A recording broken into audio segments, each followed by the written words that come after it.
So good morning and good afternoon, everybody, and thank you for that introduction. So yes, I'm going to go through some issues around making governance frameworks fit for practice, and we've entitled this "Simplifying in Order to Amplify." So I'm just trying to get my screen to work.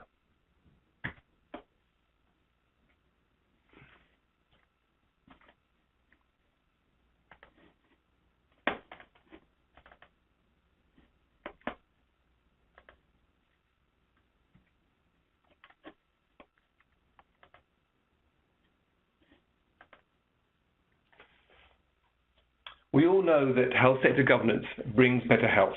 That's why we're on this call today. And we know that there's good evidence behind this.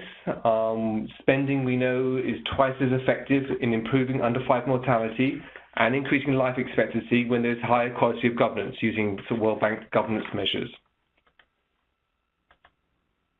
We know that the impact of international development assistance is dependent on the quality of institutions and of policies, the key aspects of governance.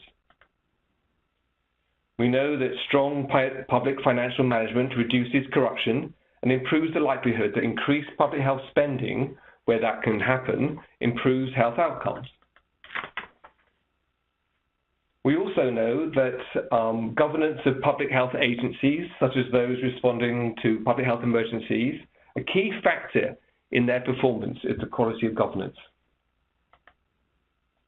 And at the health service provider level, we know that where service providers are more accountable to their local communities, they actually improve the health outcomes of those communities. There's compelling evidence that now exists and how governance interventions lead to sustained, improved health.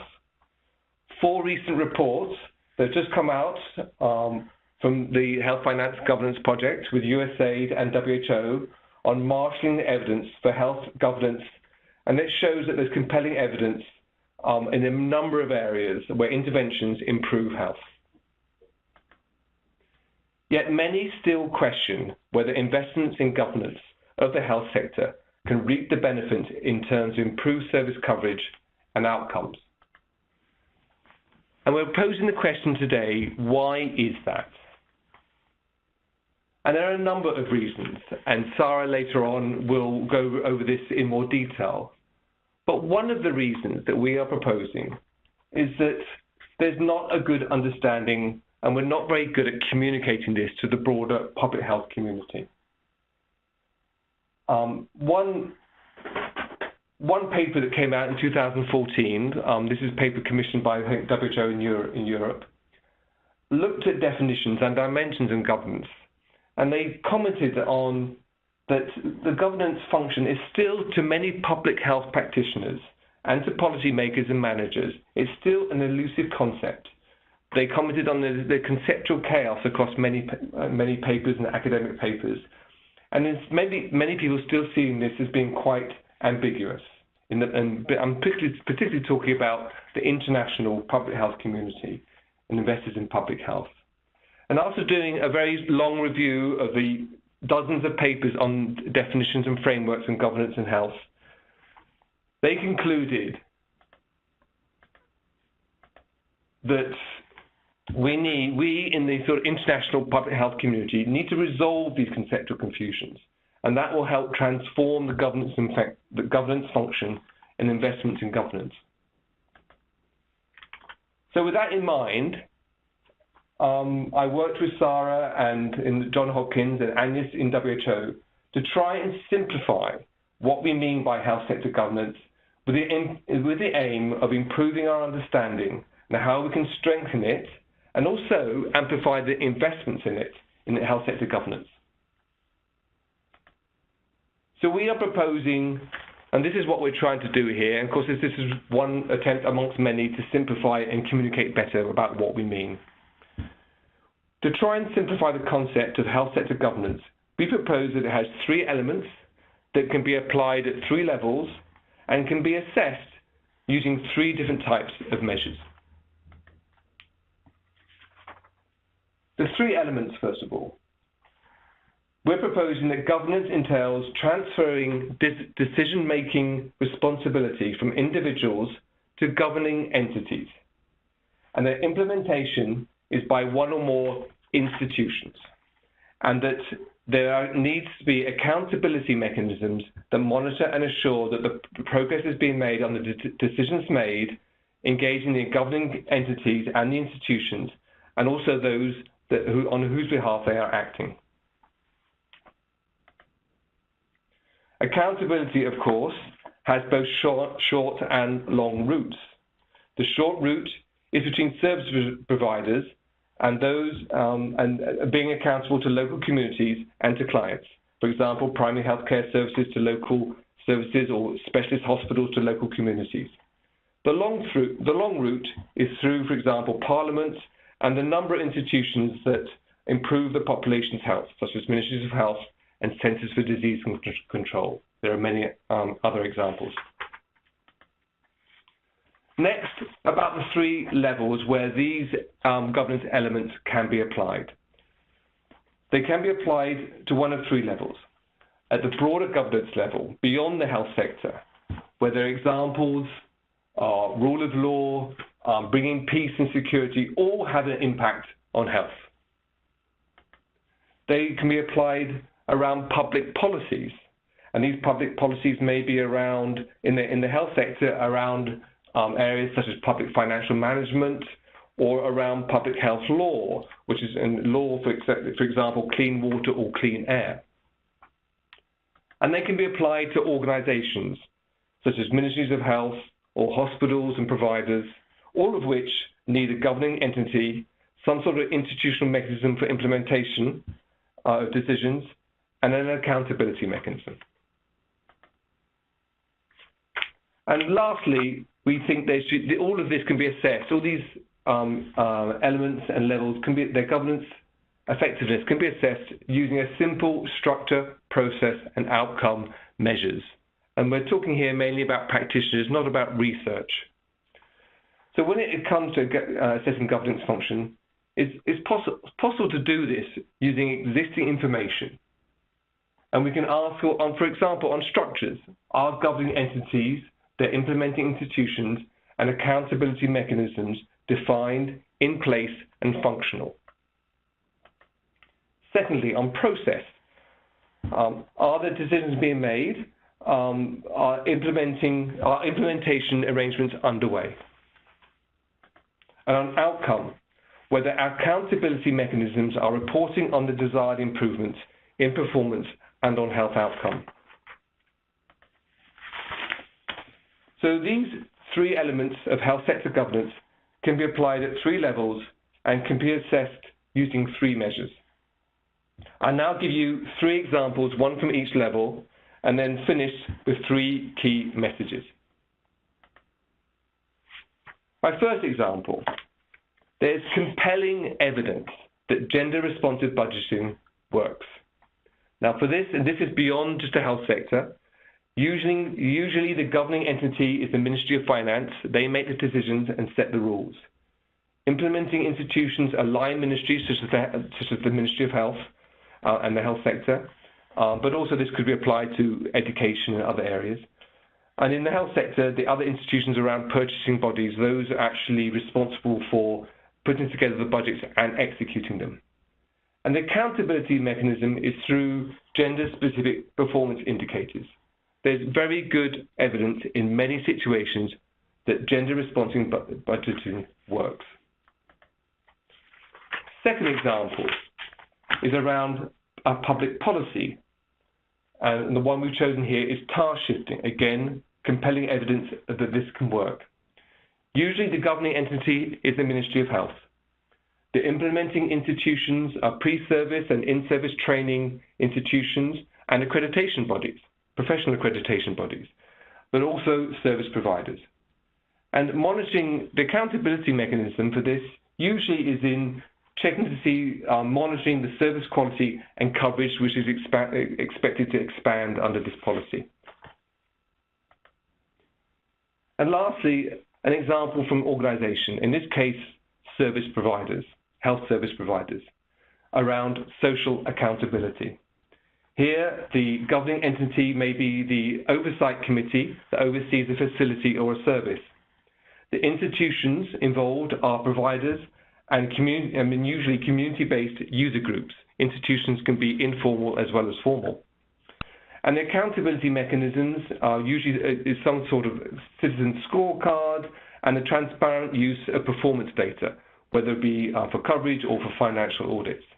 Again, an area where, if done properly, there's compelling evidence of effectiveness. So finally, I've got 3 key messages around health sector governance for the international public health community. I think we need to stop talking about frameworks and definitions. We need to start investing in interventions where there's compelling evidence of their impact on health. And by doing that, I think we will expand essential health services to those that need them. Thanks very much. Thank you very much, Gerard, and thank you, Bob. I'd really wanted to make just a few remarks to help move us into a discussion. And I think that Bob has laid out nicely some of the ideas in the paper and also sort of some of the bare bones of the framework that the paper presents.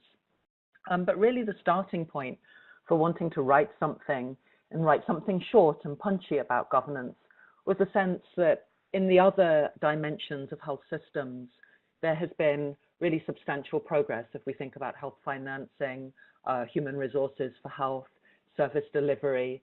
There's been a lot of work and quite a lot of experimentation. And I think our collective sense was that the governance agenda, the health systems governance agenda, had progressed less than some of the other aspects of health systems.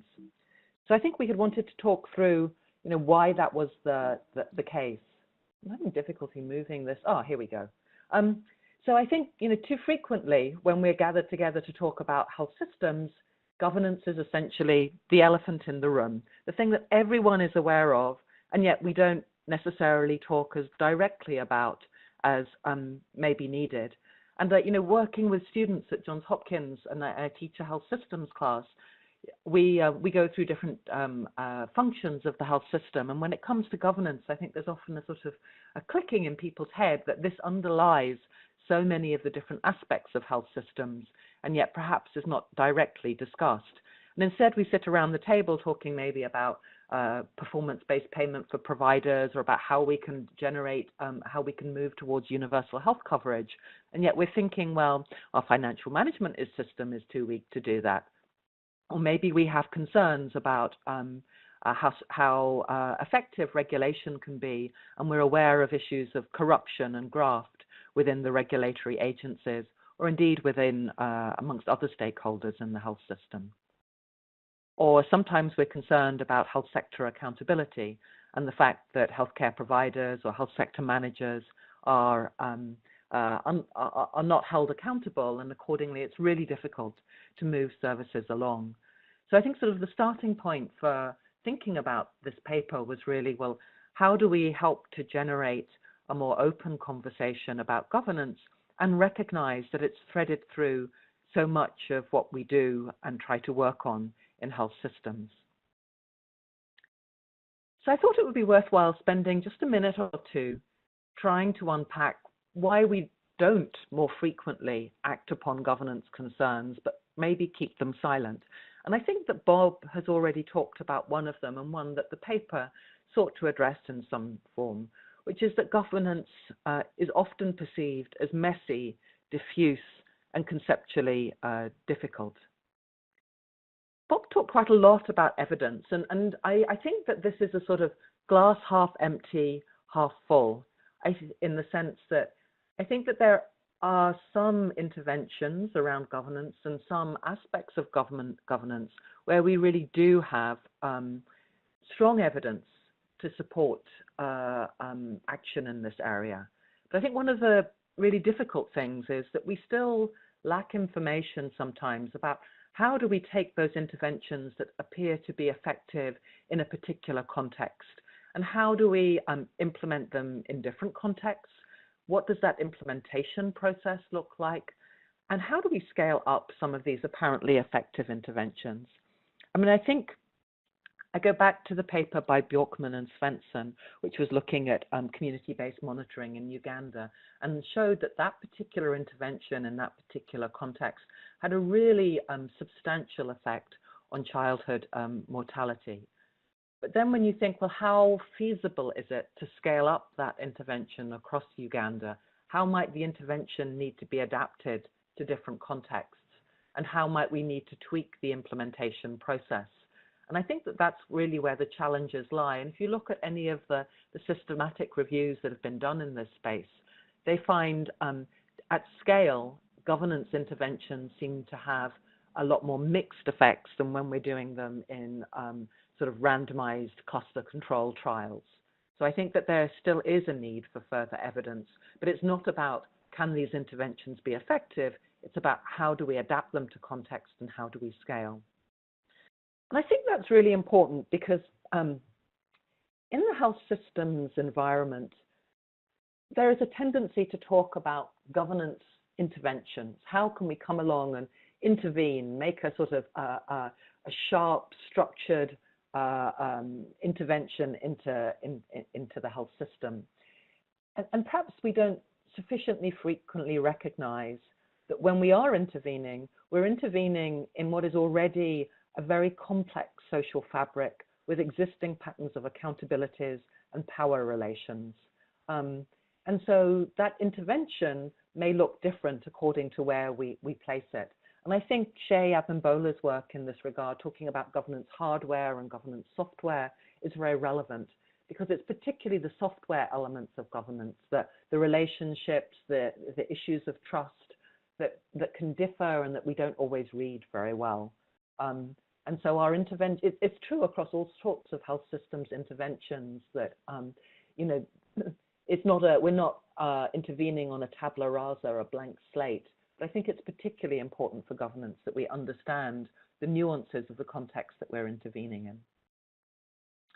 And finally, and this is important, I think, is that until now, I think there has really been insufficient discussion about the political economy of governance. So in my experience, conversations about governance may frequently be initiated by civil society organizations who are frustrated about the lack of attention to governance. But it's much rarer that a policymaker, a national policymaker in a country will recognize and speak openly about the kind of governance challenges that they face and ask for support to try and strengthen accountabilities within that system.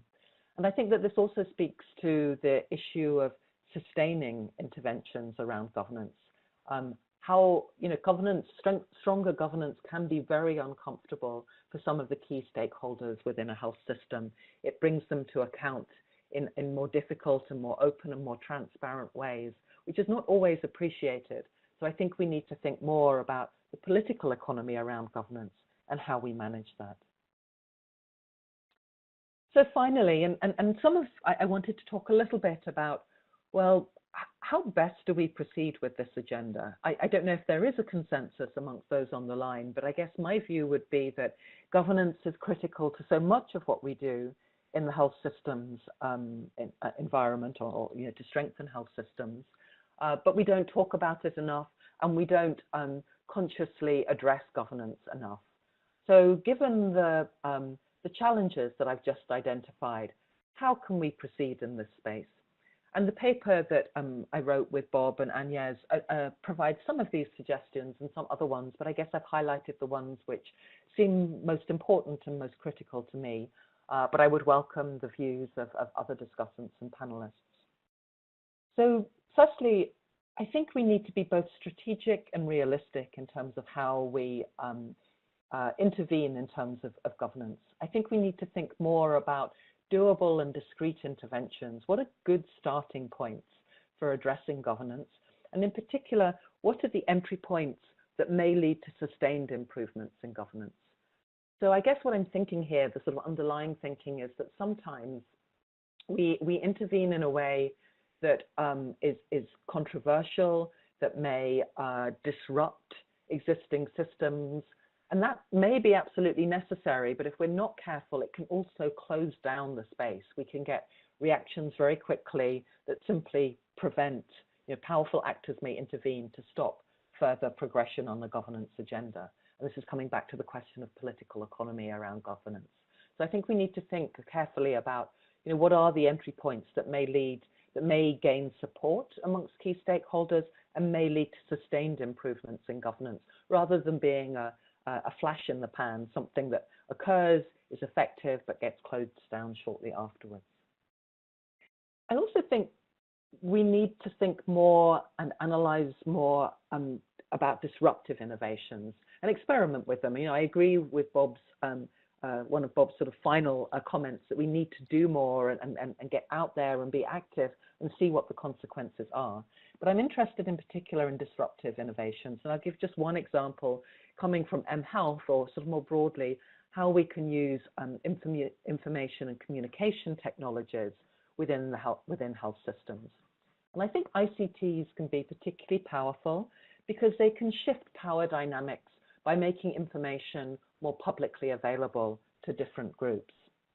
So for example, if you think about call-in centers, or ways where citizens can perhaps bypass frontline healthcare providers to get other sources of advice, that immediately shifts the power dynamics between the different stakeholders within the health system. I think the internet can also be really important in terms of providing protection to the anonymity of whistleblowers. So there's a lot of interest, I think, right now in how can we use the internet to get clients within the health system to report incidences of abuse or bad behavior. That brings an awful lot of questions with it, but I think that its disruptive power is worth exploring further. Thirdly, I think it would be good to talk about, and to talk again strategically, all of these require really strategic thinking, about how we can build coalitions for governance reform. Jonathan Fox, as many of you will be aware, talks about the importance of combining both voice and teeth. And I think often we have incidences of voice where we try to give citizens the ability to raise their voice, to articulate concerns about the health system. But if we don't also match that voice with teeth in terms of having more powerful stakeholders within the health system be able to support actions to address the voice, to address the concerns of citizens, and then I think that there's a possibility that citizens become disillusioned and disempowered. So I think we need to think about how we can build coalitions. Where do we get the support from more powerful actors within the health system to really build coalitions for governance reform and to support citizen voice? And finally, although there is clearly very strong evidence about the potential effectiveness of some of these interventions, I think that we need to continue to document what works and to learn from experience. Because I think one of the biggest challenges about working in this space, and I suspect my comments so far have been quite clear on this point, is that although we know things have the potential to be effective, we're not always very good at adapting them to particular contexts and taking them to scale. So those in a nutshell are my thoughts on this, and about why governance has been neglected and how we may wish to go about amplifying governance on the health systems agenda. But I very much look forward to hearing everyone else's ideas and thoughts. Thank you, Gerard.